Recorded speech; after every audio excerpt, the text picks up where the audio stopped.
Hoy vamos a hablar de la hispanidad como civilización. Hay intelectuales y estudiosos de la geopolítica chinos que dicen en nuestro tiempo pues, que el futuro no será de las naciones-estado como se fueron formando finales del 18, principios del 19, sino que será de grandes bloques que se basarán además en civilizaciones, en principios civilizacionales. Alexander Solzhenitsyn, aquel gran intelectual ruso que descubrió Occidente los horrores de los campos de concentración soviéticos en su famoso archipiélago Gulag, en todas las discusiones que había sobre Rusia, sobre si era Oriente, si era Occidente, él siempre decía que Rusia era una civilización propia. Y ponía también como ejemplo a China, a la India y, en fin, a otros grandes bloques que es muy difícil encasillarlos en un continente. La generación de nuestros padres, pues todo era Europa. Europa es como el paraíso en la tierra, Europa es el maná, pero claro, Europa, bueno, sí, está Francia, Alemania, Inglaterra, pero por otro lado también está Albania y Moldavia. O sea, ¿qué es Europa? Muchas veces nos hemos dejado llevar por la indefinición, como decía el filósofo Gustavo Bueno, y precisamente en la hispanidad, pues yo creo que alcanzamos una cota de definición mayores. Eso no quiere decir que no tengamos que estar en Europa, ni que no seamos europeos, sino que atendiendo a esa premisa que algunos intelectuales ya la aventuraron para el siglo XXI de los grandes bloques, pues nos disponemos a hablar con el pana Emilio Acosta Ramos de Venezuela Provincial de la hispanidad como civilización. ¿Qué tal, pana? Hola Antonio, bueno, antes que nada, como siempre, darte las gracias por la invitación a tu canal de YouTube, Antonio Moreno Ruiz. Y sí, vamos a estar hablando de este tema que tiene muchas aristas, ¿no? Y mucho tema de conversación. Y la civilización hispánica hay que verlo más que todo como algo cultural, ¿no? Que de lo cultural es de donde partimos y de ahí se puede construir un gran bloque que nos lleve a desarrollarnos en todos los ámbitos, sea en lo económico, en lo social, incluso en lo político, ¿no? Porque divididos en pequeñas republiquetas y estados como estamos, pues no hacemos ningún peso a nivel internacional, ¿no? Yo creo que la política a nivel global se maneja es en grandes bloques y en grandes uniones y de eso no hay duda. Claro, ahí lo que pasa es que partimos, por ejemplo, de ciertos intelectuales que, como Samuel Huntington, que fue el que promulgó lo del choque de las civilizaciones, y entonces decía, bueno, que España ha preferido ser una nación en el concierto de Europa antes que Iberoamérica, que no formaría parte de nuestra civilización occidental. Entonces, para mí esto es radicalmente falso, empezando por ese tono paternalista hacia el mundo iberoamericano, que es un mundo mucho más complejo y mucho más sabio y que puede aportar mucho más de lo que pensamos muchas veces con ojos de Y Europa. mucho más afín. Mucho más afín, exactamente.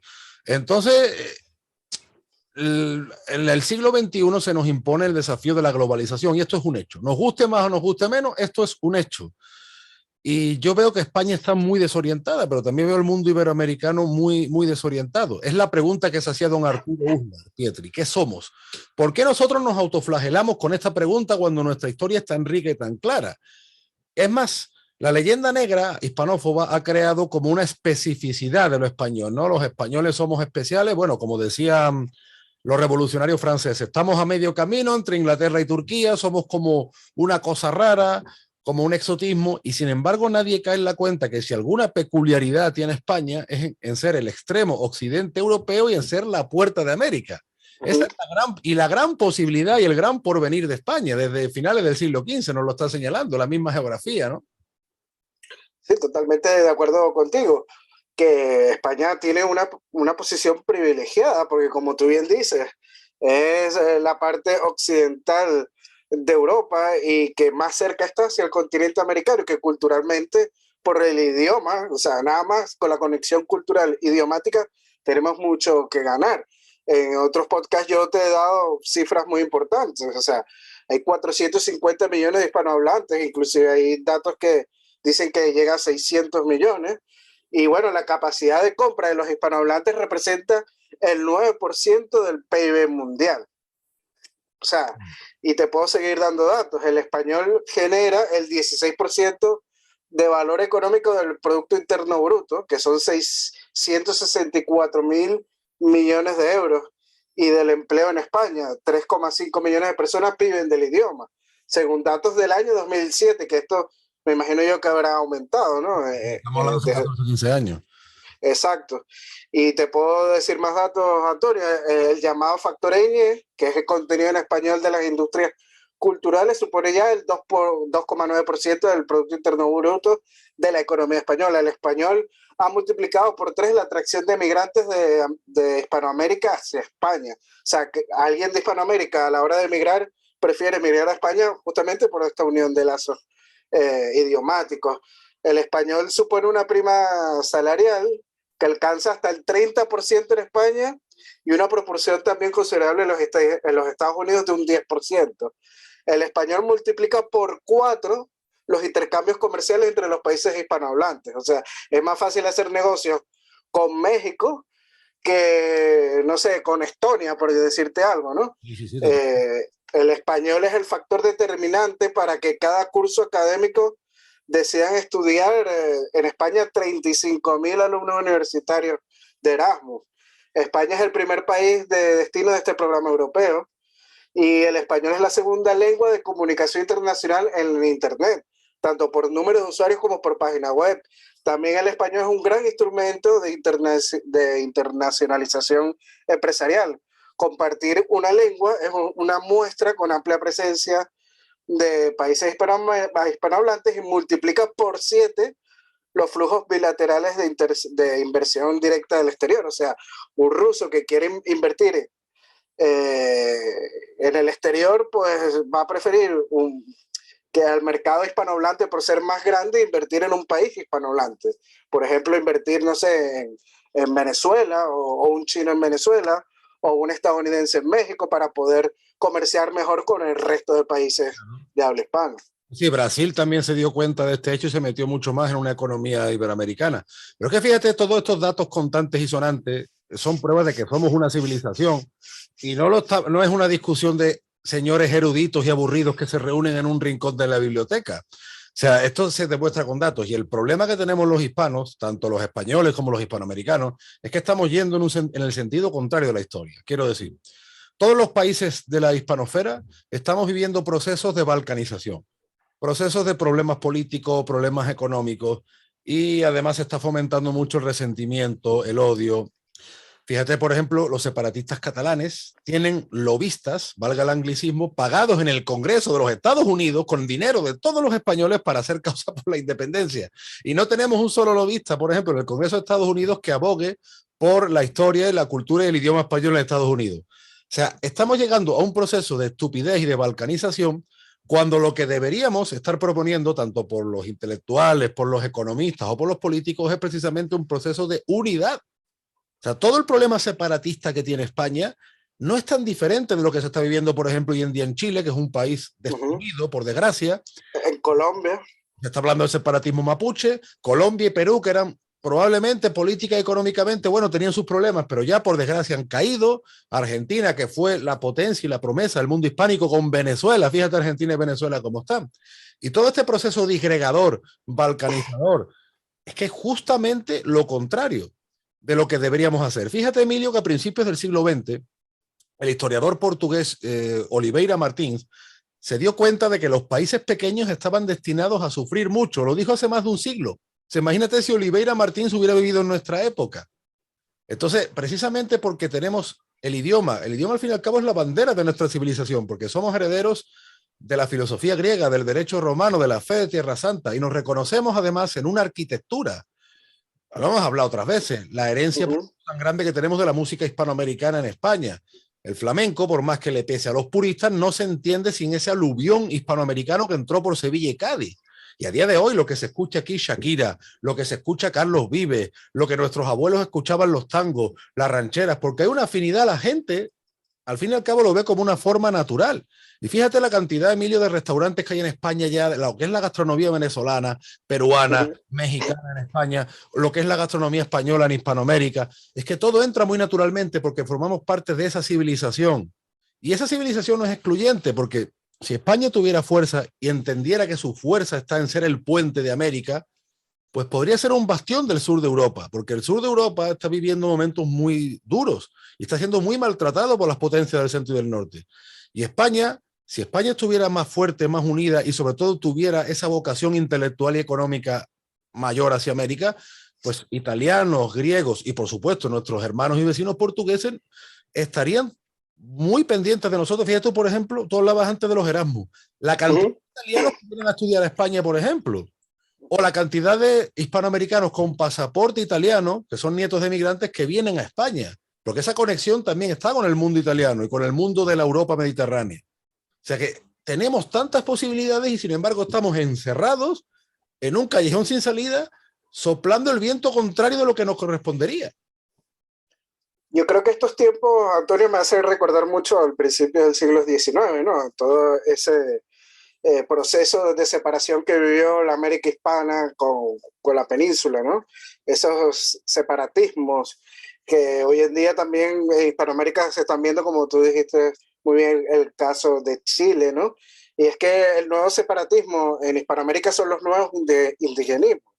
Lo vamos a ver muy bien en México. En México es una posibilidad muy fuerte de una guerra civil porque la población indígena es muy grande y hay muchas diferencias sociales entre una población y otra, ¿no? En Colombia lo estamos viendo ahora con Petro, ¿no? Toda esa carga racial que lleva su discurso político, ¿no? De que los negros, los indígenas, tal. Y eso se le puede venir a la contra, claro, a los mismos estados. En Ecuador ahorita en estos instantes hay protestas de los indígenas. bueno, Eso, o de los que se hacen llamar indígenas, que muchos no lo son, sí, pero bueno, para entenderlo, más de los indigenistas que de los indígenas. exacto, los indigenismos, por eso mismo lo digo. Ojo con lo que pasa en Perú, porque la conexión que está habiendo con cierto indigenismo aymara, o que se dice aymara, entre Perú y Bolivia, cuidado, que eso no está saliendo mucho en los medios, pero cuidado por ahí. Sí, esos son los separatismos de Hispanoamérica que muchos no se terminan de dar cuenta de una vez, ¿no? Y el separatismo de España sí está muy claro, no hace falta decir cuáles son los factores, pero eso pasó en el siglo XIX. ¿Y por qué pasó? Justamente porque los cabildos, los criollos, los que controlaban los cabildos, pues querían tener todo el poder para ellos mismos, sin tener ningún control de la monarquía hispánica, ¿no? Entonces, eso mismo está pasando en España, que estas autonomías, tanto Cataluña como Galicia, País Vasco o cualquiera otra autonomía, quieren todo el poder para sí sin ningún control de Madrid. Eso es lo que está pasando. Entonces nos estamos separando simplemente por una enfermedad que es el poder y nos estamos debilitando sin darnos cuenta, porque en la unión está la fuerza. Ya dije muchos datos que nos hacen impulsar mucho más la economía. Imagínate en una comunidad estilo la Unión Europea, pero con unos países hispanoamericanos esto se multiplicaría aún más, quitando todos los aranceles y todas las barreras que nos desunen económicamente. Y las mismas posibilidades que hay con la comunidad hispana de los Estados Unidos. O sea, España debería ser un agente permanente. Porque fíjate tú, España, por ejemplo, la cantidad de empresas que tiene solo en el estado de Florida. Y España debería tener agentes culturales y debería estar siempre pendiente de la comunidad hispana de los Estados Unidos. Por eso te digo, yo creo que es tan evidente que somos una civilización. Fíjate lo que te voy a decir. Se me viene a la mente. El periodista peruano Aldo Mariátegui, que ha pasado varias temporadas en España, siempre dice que cuando el español se queja de la inmigración masiva, casi nunca refiere al hispanoamericano, porque el hispanoamericano en cuestión de 20 o 25 años ha sido asimilado socialmente a España. Y es un poco lo que te decía a ti en tu entrevista, la entrevista que le hiciste a Alberto Franceschi, que le mandamos un saludo. La imagen que tenía durante determinadas épocas era eso, era el canario, el gallego, el asturiano, era incluso una imagen simpática. Hasta los años 70, 80, por ejemplo, incluso muchos intelectuales afro, Nicomé de Santa Cruz, el gran poeta y músico peruano. Tú ves las entrevistas que tiene Nicomé de Santa Cruz hablando de la afinidad musical que hay del Perú con España, con el Caribe, de ese mundo hispano. Se llegaron, Emilio, a organizar congresos afrohispanos en Guinea Ecuatorial. Imagínate el nivel intelectual que había en esa época. Y sin embargo, a partir de los años 90, especialmente no solo, pero sí cuenta mucho la creación del Foro de São Paulo y de esa geopolítica diabólica, que vamos en sentido contrario. Es que parece que estamos, mira, yo muchas veces me da la impresión de que estamos actuando como colonos serviles de alguna potencia extranjera, porque estamos yendo contra nuestros intereses. Y esa fiebre europeísta que vivieron nuestros padres, de no pensar en América, de alejarse de América, o incluso de decir, esto solo pasa en España, qué malos somos los españoles, que tenemos que ir con la cabeza agachada. Cuando nuestra especificidad precisamente es esa, en ser la puerta de América, en ser la parte del viejo mundo que abrió las puertas del nuevo y que unió un continente entero y que esa unión todavía está viva. Es como decía el escritor Valle Inclán a finales del siglo XIX y principios del XX, la esencia de España donde más viva está es en México. O Federico García Lorca, el poeta que decía el español que no conoce América no sabe lo que es España. Pues si es que a pesar de haber una ruptura violenta y traumática hace 200 años, tenemos esa grandísima afinidad cultural que ahora por los emigrantes lo vemos, tanto los españoles en Hispanoamérica como los hispanoamericanos en España, y no digamos los hispanos que se juntan en Estados Unidos. O sea, tantas posibilidades, Emilio, y tantos números buenos que tú has dado, y sin embargo es que vamos al contrario, Dios mío. No, y algo muy importante que señalaste es que a las demás bloques, a las demás potencias, obviamente ellos saben de esta potencialidad que tiene el mundo hispano y ellos van a hacer todo lo posible para que más bien nos estemos separando aún más, ¿no? Claro. Nos estemos balcanizando, a ellos les conviene más, lo vemos el bloque ruso con su propaganda política por medio del canal RT, por medio de la leyenda negra y diciendo que España pues tiene sometida a una región como Cataluña, ¿no? Y promoviendo los enfrentamientos políticos en Hispanoamérica, Venezuela contra Colombia, Argentina contra Brasil, etcétera. O sea, ellos lo que buscan es eso, la polarización para que nuestros pueblos no se unan y a ellos les conviene. Igualmente el bloque anglosajón no les va a convenir que nosotros nos unamos, van a hacer todo lo posible porque siga esta polarización en el mundo hispano y tenemos que abrir los ojos.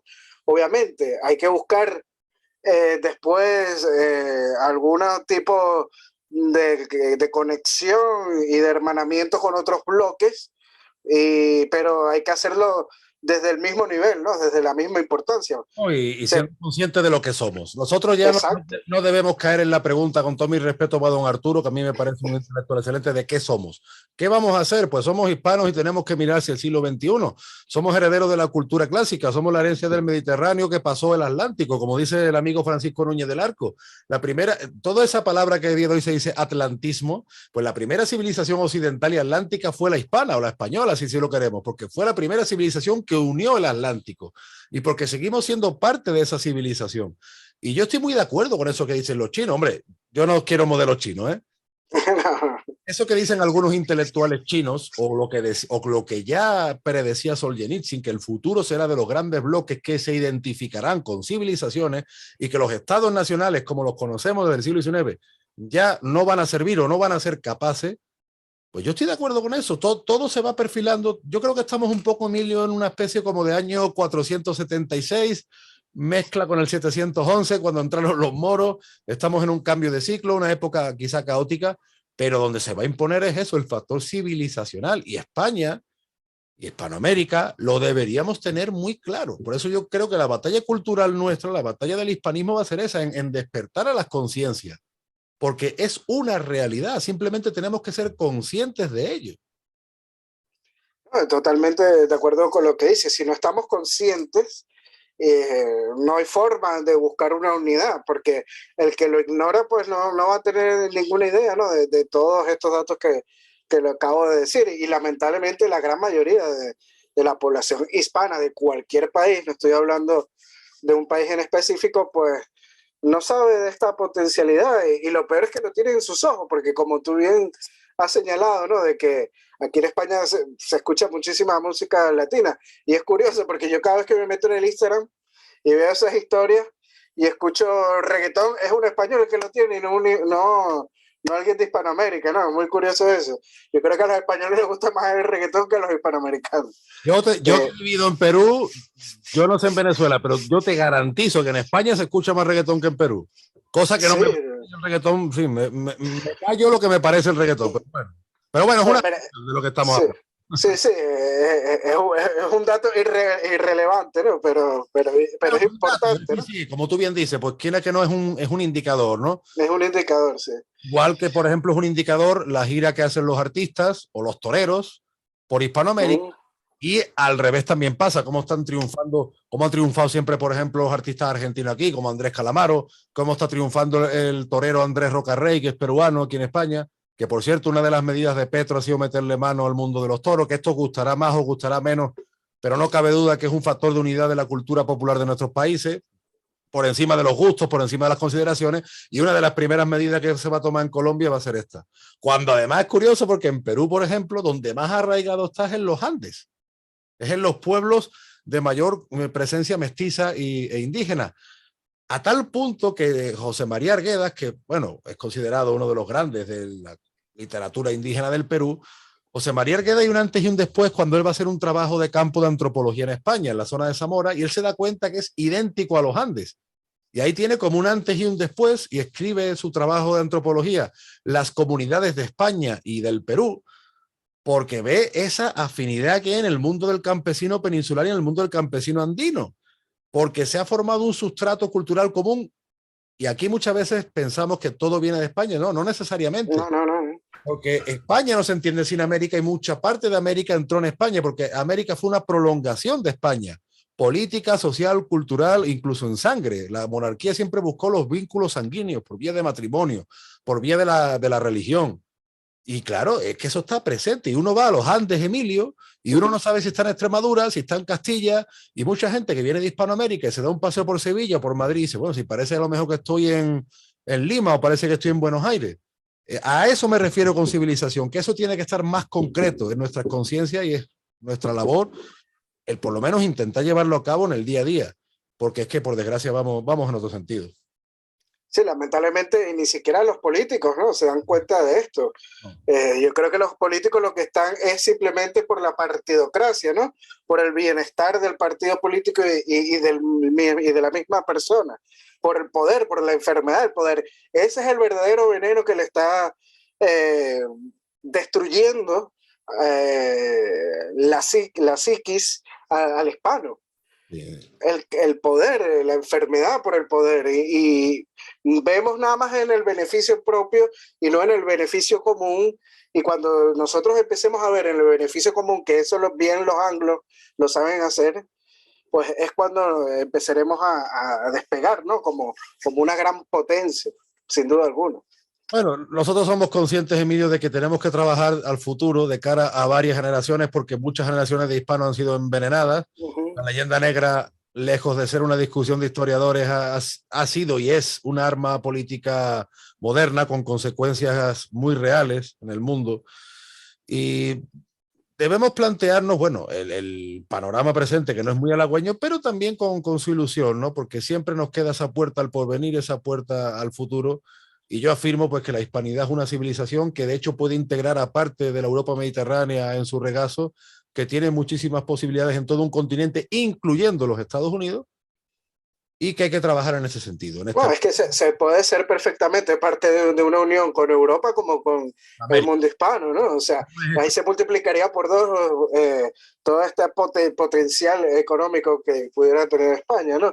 Y algo muy importante que tú dices, o sea, es un trabajo que hacemos, ¿no? Como una siembra, que a veces queremos tener más, pero va creciendo poco a poco, porque si te fijas, hace 10 años esto de la hispanidad y el hispanismo pues era muy pequeño, y hoy en día pues vemos que está creciendo y hay cada vez muchísima más gente en todas partes del mundo, ¿no? Porque muchísimos hispanos que viven en Nueva Zelanda, en Australia, en Estados Unidos, pues se dan muchísimo cuenta de esto, ¿no? De esta potencialidad, porque como tú bien dices, al reunirse con otros hispanos, pues ven estas afinidades y todas estas conexiones culturales que sentimos.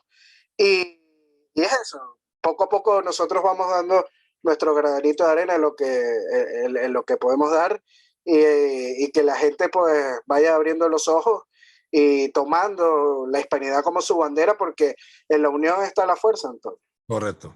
Yo me fijo siempre mucho en las columnas de Hércules, esa mitología clásica que llevamos en el escudo, el plus ultra, el mucho más allá, y el utraque unum, que en el siglo XVIII se acuñaba en las monedas. Los dos juntos, ¿no? Los dos son sí, ambos son uno. Sí. Ambos son uno, perdón, siempre hago mi traducción libre.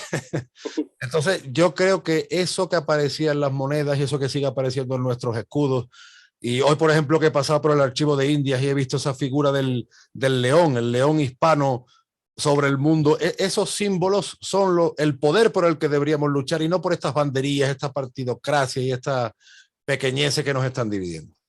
En fin, querido Emilio, como siempre un placer charlar contigo. Ahora voy a estar una semana un poco para allá y para acá. Vamos, ya te iré informando. Vamos a tener, si Mm, Dios mediante, un encuentro hispanista en la costa tropical de Granada. Fíjate, costa tropical de Granada, poco sí. conocido. De los pocos sitios el único sitio de la península donde se puede sembrar caña de azúcar, aguacate, etcétera. Aguacate, sí. Señor, palta, como dicen en Perú. Ujú. Y volveremos a la carga con más temas hispanos. Por supuesto, hay que seguir Venezuela Provincial en Facebook, en Instagram, en Twitter. Emilio está subiendo artículos muy buenos, con fuentes muy contrastadas. De vez en cuando se pelea con el mundo, pero bueno, eso es normal. Es lo que lleva esta profesión, digámoslo de alguna manera, ¿no? Y bueno, también recordarle a los seguidores de Venezuela Provincial, seguir a las páginas, en las redes sociales de Antonio Moreno, que está en Facebook como página de Antonio Moreno Ruiz, en Twitter está como un andaluz indiano, y bueno, también en el Patreon, ¿no? Antonio Moreno Ruiz y el Patreon de Venezuela Provincial, para todos aquellos que quieran ser mecenas de nuestros proyectos de investigación histórico, ¿no? Correcto. Saludamos al amigo venezolano José Alberto Gil. Martínez. Correcto. Y bueno, yo a Gabriela Heitbull y a Juan Cristóbal García también. Listo. Un saludo, como se dice en Perú, un saludo para la gentita. La gente. Así que pronto, Dios mediante, continuamos con nuestros temas hispanos. Te mando un abrazo, Emilio, desde el puerto y la puerta de las Indias. Y yo desde la Villa Corte de Madrid. Hasta pronto, Antonio. Chao, chao. Adiós.